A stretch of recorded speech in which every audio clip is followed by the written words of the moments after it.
August 23rd, 2026. Dear sick me.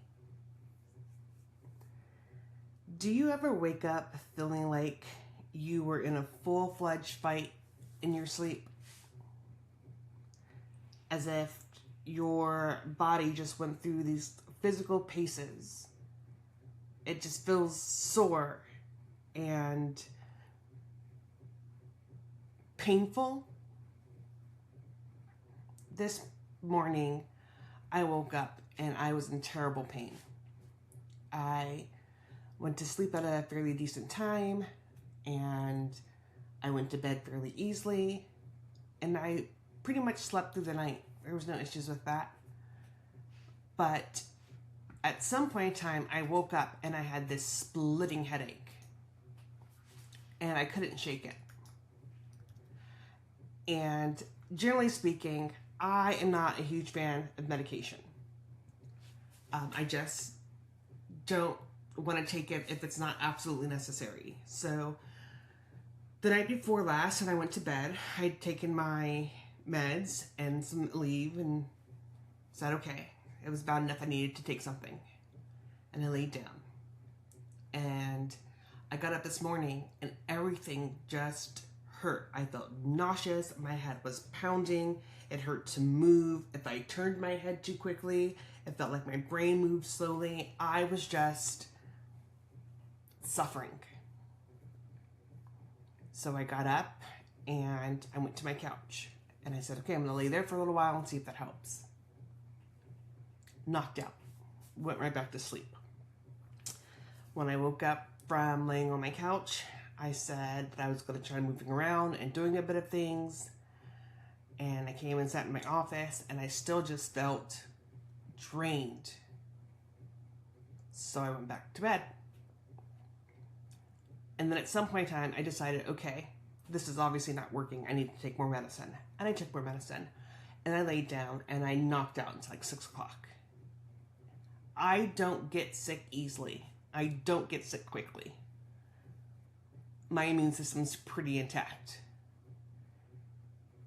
So I am forced to believe that my being sick has more to do with mental than it does physical. That is often why I get sick. Recently, I've been extremely stressed. For those of you who watch my podcast regularly, you know that I've been dealing with some big moves and changes. And it has me just exhausted. I'm trying to figure out so many things in so little time. And all the moving pieces have to fit together so perfectly to pull it off. And I'm wondering if I'm getting sick because I'm afraid to go forward or if because I'm not supposed to. See, my first assumption in getting sick is that, well, if I get sick somewhere else, who's going to help take care of me? I won't have anybody there. And then I have to remind myself that I'm perfectly capable of taking care of myself. But I think my body and my mind right now are working together to convince me that I can't do anything other than what I'm doing right now. And that happens often. I look for ways out of things when I am not comfortable, when I'm not brave enough to do them. I look for excuses because that's the easiest way to back out of something. Oh, well, I had to because of this and I needed to because of that. When in reality, I still chose to. Oftentimes in mental health, we look for excuses for the things that we do.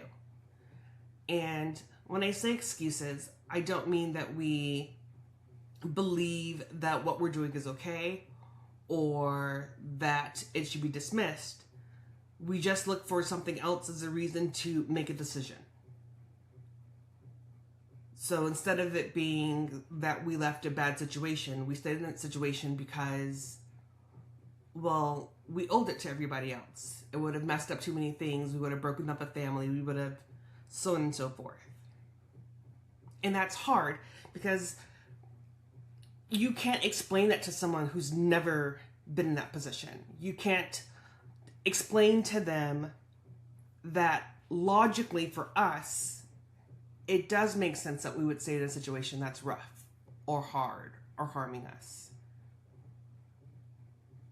We can find a reason, a healthy solution even, why that should be the case. I have stayed in many relationships because, well, things aren't that bad. And, well, if I would just do this differently, if I would say this differently, then it would be okay. But that's not really how that works, right? We don't look for excuses because we are wanting to stay in a bad situation. It's just easier to stick with what you know versus what you don't. The unknown is really scary. I can't plan my way of things that I don't know are going to happen, right? So I am put into a position where I either fly or I fail. Failing is really scary for me. It's really hard for me. So today, my bite of pie was taking my meds when I needed them the most. It was acknowledging that I don't feel well, that I'm not doing well, and that I needed to give myself some time to heal, to feel better. That meant not getting a lot of the things done that I wanted to do today, but taking care of myself. And at some point in time, I have to remember that taking care of myself is the ultimate thing to do. Yes, I have laundry and dishes and meals to plan, and I have a schedule to make for me and my family. Ultimately, none of that stuff can happen if I'm not taking care of myself. And today, I decided to do that. I took care of me. My podcast is even later tonight because I took care of me. I knew I was going to do it. I wasn't going to avoid it.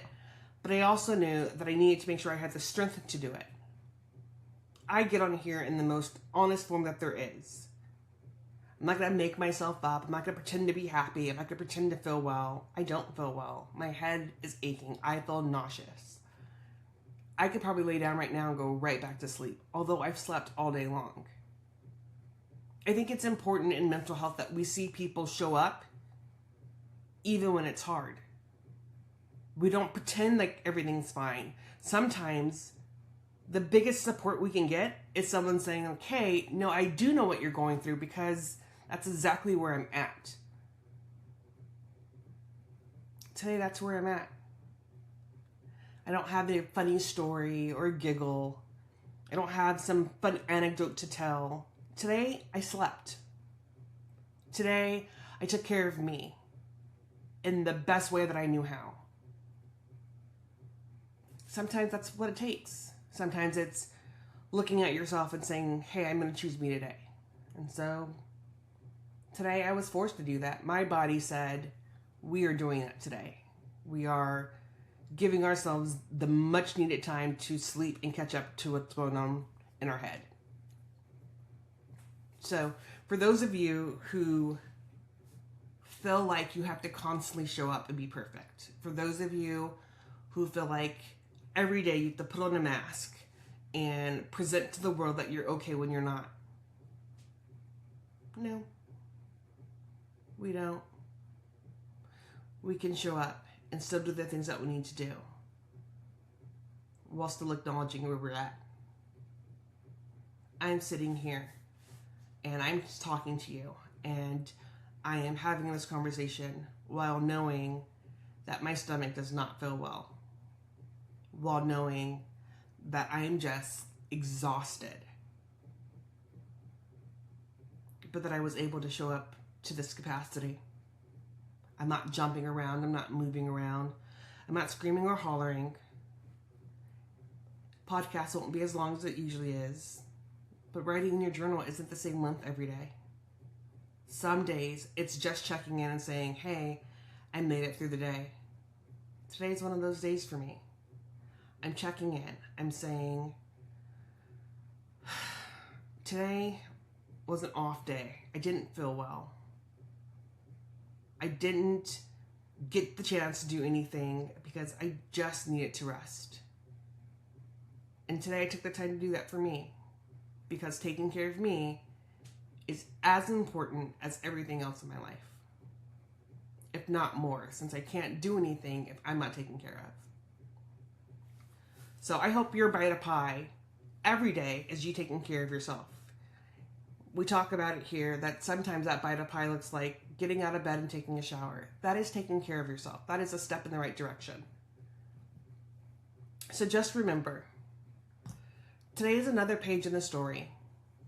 It doesn't have to be perfect. It just has to be written. And before you close your journal tonight, ask yourself, what was your bite of pie today?